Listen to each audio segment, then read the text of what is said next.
I am writing this under an appreciable mental strain, since by tonight I shall be no more. Penniless, and at the end of my supply of the drug which alone makes life endurable, I can bear the torture no longer, and shall cast myself from this garret window in the squalid street below. Do not think from my slavery to morphine that I am a weakling or a degenerate. When you have read these hastily scrawled pages, you may guess, though never fully realize, why it is that I must have forgetfulness or death.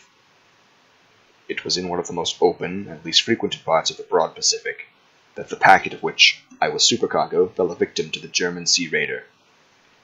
The Great War was then at its very beginning, and the ocean forces of the Hun had not completely sunk to their large degradation, so that our vessel was made a legitimate prize, whilst we of her crew were treated with all the fairness and consideration due us as naval prisoners. So liberal indeed was the discipline of our captors, so that 5 days after we were taken, I managed to escape, alone, in a small boat with water and provisions for a good length of time. When I finally found myself adrift and free, I had but little idea of my surroundings. Never a competent navigator, I could only guess vaguely by the sun and stars that I was somewhat south of the equator. Of the longitude I knew nothing, and no island or coastline was in sight. The weather kept fair, and for uncounted days I drifted aimlessly beneath the scorching sun, waiting either for some passing ship or to be cast on the shores of some habitable land. But neither ship nor land appeared, and I began to despair in my solitude upon the heaving vastness of the unbroken blue. The change happened whilst I slept. Its details I shall never know, for my slumber, though troubled and dream-infested, was continuous. When at last I awakened, it was to discover myself half sucked into the slimy expanse of hellish black mire, which extended about me in monotonous undulations as far as I could see, and in which my boat lay grounded some distance away. Though one might well imagine that my first sensation would be of wonder at so prodigious and unexpected a transformation of scenery, I was in reality more horrified than astonished. For there in the air, in the rotting soil, a sinister quality which chilled me to my very core. The region was putrid, with the carcasses of decaying fish, and of other less desirable things which I saw protruding from the nasty mud of the unending plain. Perhaps I should not hope to convey, in mere words, the unutterable hideousness that can dwell in absolute silence and barren immensity. There was nothing within hearing, and nothing in sight, save a vast reach of black slime. There was nothing within hearing, and nothing in sight, save a vast reach of black slime. Yet the very completeness of the stillness of the landscape oppressed me with a nauseating fear. The sun was blazing down from the sky, which seemed to me almost as black in cloudless cruelty, as though reflecting the inky marsh beneath my feet. As I crawled into the stranded boat, I realized that only one theory could explain my position. Through some unprecedented volcanic upheaval, a portion of the ocean floor must have been thrown to the surface, exposing regions for which innumerable millions of years had lain hidden under the unfathomable watery depths. So great was the extent of the new land which had risen beneath me, that I could not detect the faintest noise of the surging ocean, strain my ears as I might, nor were there any seafowl to prey upon the dead things. For several hours I sat thinking or brooding in the boat, which lay upon its side, and afforded a slight shade as the sun moved across the heavens. As the day progressed, the ground lost some of its stickiness, and seemed likely to dry sufficiently. That night I slept but little, and the next day I made for myself a pack containing food and water, preparatory to an overland journey in search of the vanished sea and possible rescue. On the third morning I found the soil dry enough to walk upon with ease. The odor of the fish was maddening, but I was too concerned with graver things to mind so slight an evil, and set out boldly for an unknown goal. All day I forged steadily westward, guided by a faraway hammock, which rose higher than any other elevation on the rolling desert. That night I encamped, and on the following day still travelled toward the hummock, though that object seemed scarcely nearer than when I had first espied it. By the fourth evening I had attained the base of the mound, which turned out to be much higher than it had appeared from a distance. An intervening valley set in about sharper relief from the gravel surface. Too weary to ascend, I slept in the shadow of the hill. I know not why my dreams were so wild that night, but ere the waning and fantastically gibbous moon, which had risen far above the eastern plain, I was awake in a cold perspiration, determined to sleep no more. Such visions that I had experienced were too much for me to endure again, and in the glow of the moon I saw how unwise I had been to travel by day. Without the glare of the parching sun, my journey would have cost me less energy. Indeed, I now felt quite able to perform the ascent, which had deterred me at sunset. Picking up my pack, I started for the crest of the eminence. I have said that the unbroken monotony of the rolling plain was a source of a vague horror to me, but I think my horror was greater when I gained the summit of the mound and looked down the other side, into an immeasurable pit or canyon, whose black recesses the moon had not yet soared high enough to illumine. I felt myself on the edge of the world, peering over the rim into a fathomless chaos of eternal night. Though my terror rang curious reminiscences of Paradise Lost, and of Satan's hideous climb through the unfashioned realms of darkness.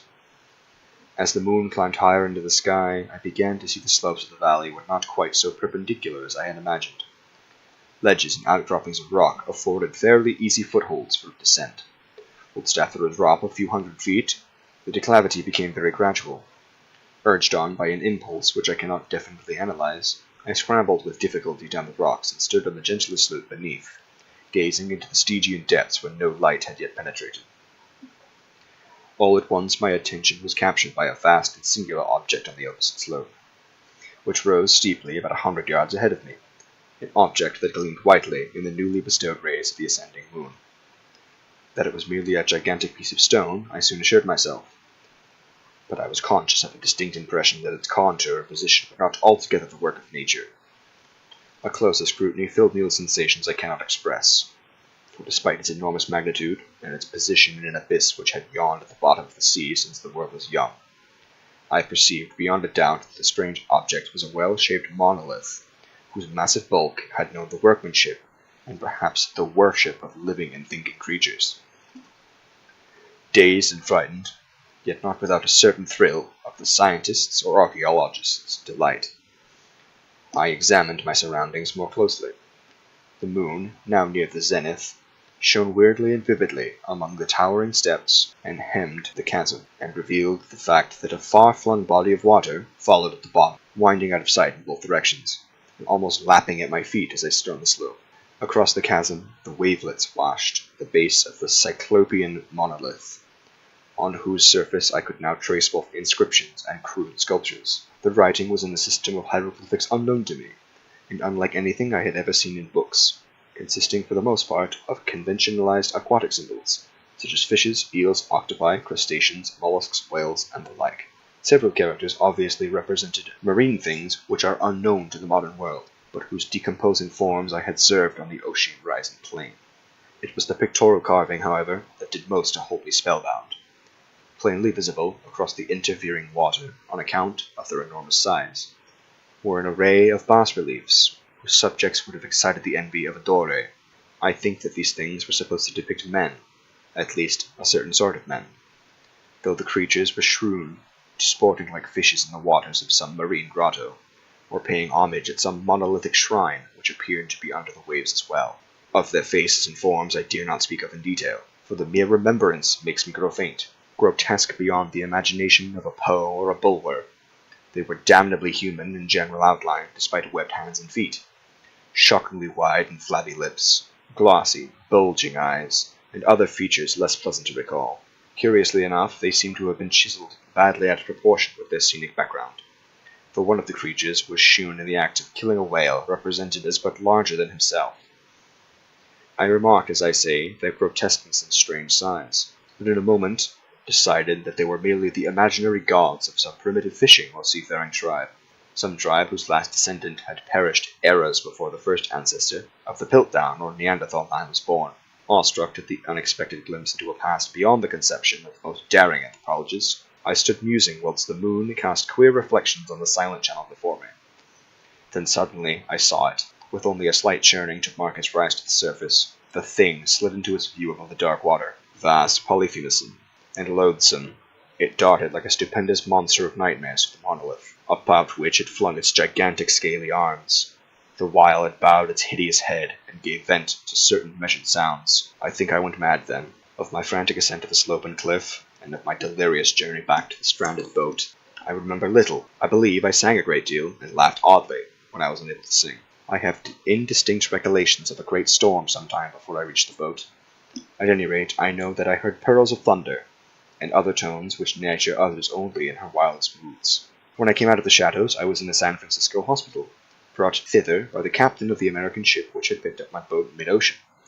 In my delirium I had said much, but found that my words had been given scant attention. Of any land upheaval in the Pacific, my rescuers knew nothing, nor did I deem it necessary to insist upon a thing which I knew they could not believe. Once I sought out a celebrated anthologist, and amused him with peculiar questions regarding the ancient Philistine legend of Dagon, the fish god.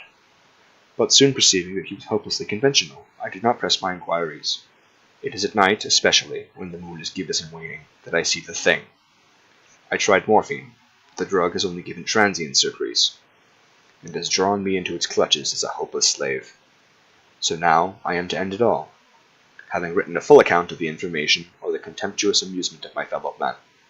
Often I ask myself that I could not at all have been such pure phantasm, a mere freak of fever as I lay sun-stricken and raving in the open boat after my escape from the German man-of-war. This I ask myself, but ever does there come before me a hideously vivid dream in reply. I cannot think of the deep sea without shuddering at the nameless things that may at this very moment be crawling and floundering on its slimy bed, worshipping their ancient stone idols, and carving their own detestable likenesses on submarine obelisks of water-soaked granite. I dream of a day where they may rise above the billows to drag down in their reeking talons the remnants of a puny, war-exhausted mankind, of a day when the land shall sink, and the dark ocean floor shall ascend amidst universal pandemonium. The end is near. I hear a sound at the door, as if some immense, slippery body lumbering against it. It shall not find me. God! That hand! The window! The window!